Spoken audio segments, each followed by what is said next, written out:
here's the deal. We need to get all of this awesome hardware. This stuff, not that. That's for later, if you can see that. Into this tiny PC. And we only have like an hour to do it, so we got to get right into this. Okay, never mind. We're actually going to be using the bigger version of that case because this won't fit everything. Which means we have to get all of this awesome hardware, including taking the stuff out of this case, all into that case in about 50 minutes. Let's get started. So, first things first, let's talk about the build we're doing real quick while moving stuff to the side. I am building a VR gaming PC. No, this is not for some kind of, VR test bench or whatever. I mean, I will probably use it for testing, but that is not its intended use. This is actually just going to go in a different room where I don't record videos, so yeah, sorry, it's not for videos, but I thought it would be a cool video just to build it with you guys. And, I don't know, maybe get judged in my comment section about my choice of parts and build and how badly I build this. I would like to do it in this case. This is the Geek with 3 E's. I believe it is the A40 or something like that. It's an ITX case, super small, Flex ATX power supply, Silverstone FX500 is what we went with in this one. Replaced the fan with a Noctua 40mm fan. Super silent, love this build. Unfortunately, I do not currently, nor will I probably in a while, own a graphics card that is short enough this way to fit in this case. The length of all my cards are simply too much. This is a case meant for a Vega 56 Nano or an RTX 2060 KO, not anything that I own. So unfortunately, we'll have to be gutting this thing and using a case that has slightly bigger tolerance for medium-sized graphics cards. Now normally, I'd be very happy that the motherboard is already built, except for the fact that I'm not using that cooler, which was like the most annoying thing to install, so yay. Here's our, that was loud. Let's go ahead and take a second to talk about what this is. And I do literally mean like a second, because this is the ROG Strix B550i ITX motherboard with currently a Ryzen 5 5600G. I love the 5600G, it's a super awesome gaming CPU, and it's amazing, we all love it. Yay. Well, it is a truly amazing gaming CPU, well, APU actually, even by itself with this integrated graphics or with a dedicated GPU. Simply put, I need the fastest CPU that I can get, well, that I have. I'm not using anything for a while that I don't have, unless a company is gracious enough to provide it for me, but as for CPUs and motherboards go, never gonna happen. Ryzen CPUs create like a seal with the thermal paste that really keeps the cooler on, and if you're not careful, you'll rip your CPU right out of your board. Ooh, that was a sound. I think it was about 25 pins. There we go. Our cooler is off. I used way too much thermal paste as usual, but that's me, and I don't fucking care. Haha. Alright, it's under this. Let's see what we got down here. Perfect. We've got our new Ryzen and some Arctic MX4, two things we will desperately need for this build to succeed. Alrighty, clean motherboard, and let's open up. Look at that, beautiful. Some of y'all can see where this is going. Now for RAM, 32 gigabytes of Red PCB DDR4. You may have seen this before, you may have not, you probably haven't. This is wide temp DDR4, I shouldn't have it. Nobody really should who isn't an industrial or military application, but I'm neither and therefore have it because I'm stupid. So, if you didn't follow that, neither did I, so we're going to be using 32 gigs of this. It is pretty slow actually, at about 2400 megahertz, but I just really wanted 32 gigs because actually VR likes to use both RAM and VRAM a ton, so it's just good to have extra. And really, who cares about RAM speed? What am I going to lose, 2 FPS? The Oculus Rift S I'm using caps out at 80, so it doesn't matter. So, let's get into our case. This is the Geek A60, maybe? Something like that.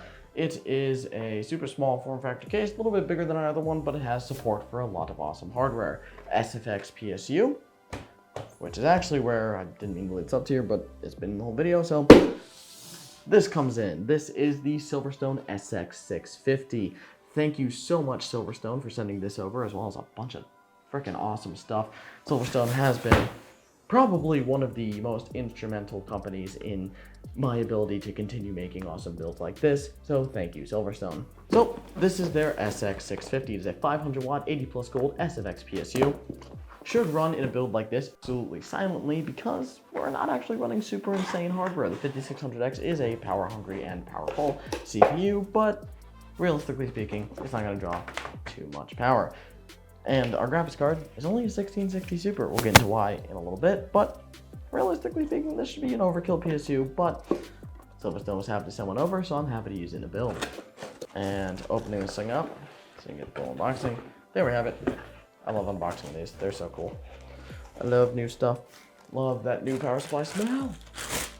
Pulling it out, we've got this, pretty heavy, but for a good reason, dense boyo side, and grab one of these. So, I'm actually starting with the PSU, because I think that's the way to go. We're going to go PSU, cooler, graphics card motherboard. So, starting with our PSU, we have a nice big cutout for our PSU, and that's where it's going to go. So, we're going to mount that we should connect our modular cables first. That is, I love the echo, can't wait for it to go away. Do couches help with that? I think they do. The website for this case lists support for a 92mm Asetek liquid cooler. And I happen to have two of them right here. Alright, looking okay. Here's hoping in editing I cut that entire install. And yes, I know, I got a lot of snide and, quite frankly, very stupid comments last time. I know the radiator is on the bottom, and the pump will be above it, as you can see. But quite frankly, I don't care, and I actually, again, it's not ideal, but it's how the case is designed, and, well, actually, if there was going to be a cooler that could survive years, probably, of running like this, it would be an Asetek 92mm. I'm gonna tell you that right now. Okay, connecting that first was why did I do that? See, that wasn't so hard. It was hard, just not so hard. Now I actually, for our cooler, have a fun surprise courtesy of Dennis over at Asetek. And I've probably shown off one of these before, but if we, I can show you guys here, probably not. Nice reflections, am I right? We could just somehow manage to, there we go, rip this off with a nice one of these. I think the world would just be a much better place. Is the one and only Asetek branded cover plate. Dennis actually, this was the first like spare product Asetek Dennis sent me, along with that sick mouse pad that you may have seen behind me, as well as the bracket I needed for build I was doing at the time. So good, we've got this. Let's plug that into our addressable RGB header, like so. I think this one is for an air pump. Who knows? It like legitimately matters though. And that'll be perfect. So let's put on our bracket. And let's get some thermal paste and let's put this on its side.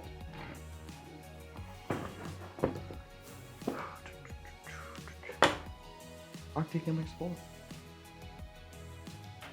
Way too much thermal paste because although this is a really efficient cooler from Asetek, 92mm is definitely not on any recommended list for cooling this processor effectively.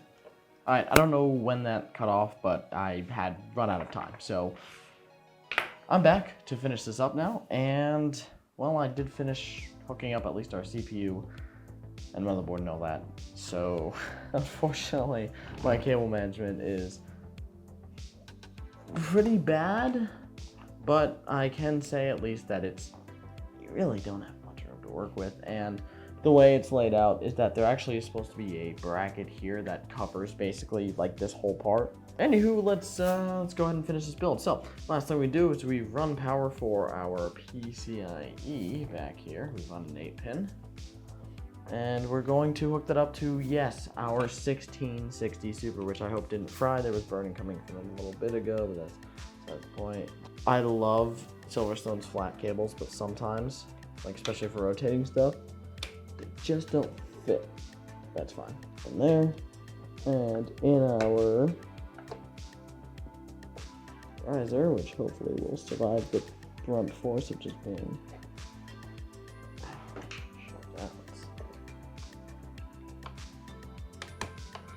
back, and just like that. Hold on, where's our bracket? It dawned on me that I forgot to tell you why I chose the 1660 Super. Not that many of you actually probably care anyway, but if you do, it's the only card I have that actually fits this case and also would work well enough to play VR. 1660 Super, absolutely fine. Beat Saber, easy. Half-Life Alyx, Pavlov, easy. Half-Life Alyx, lower settings, should be absolutely fine. I see really no issue here with a build like this, even for more demanding games. Now, the VRAM 6 gigs, you might actually start to run out in some higher-end games, because holy crap, those VR use VRAM, because it is caching those textures, because when you're looking around, you want those textures ready, so it's going to be cached on your VRAM. Let's fucking guess. Now, I definitely have room to add some 92mm fans up here, but I honestly don't think we'll need them just yet. If our CPU is overheating or on the edge, I'll definitely add 2 of those Noctua fans to the top, 2 slim 92mm, but we'll see if we need them right about now. Let's bring this over to the testing site.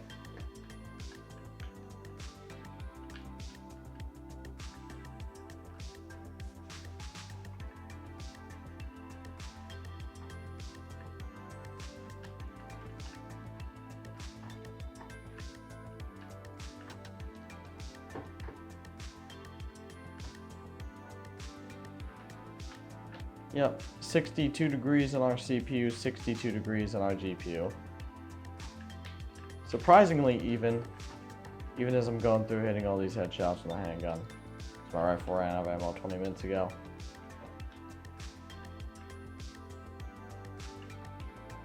Great, this will be a solid mid-range VR gaming PC, and I am very happy with how it turned out.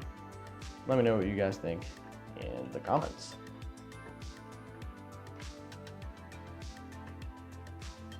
I got 13 health, 1 guy.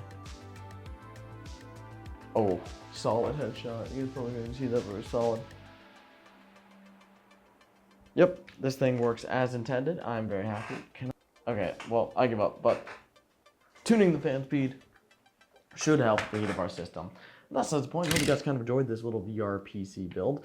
Hopefully this whole thing will be fixed by the next video. I'm excited to play some VR tonight. Thank you so much for watching. I love you guys. We'll see you next one. Peace.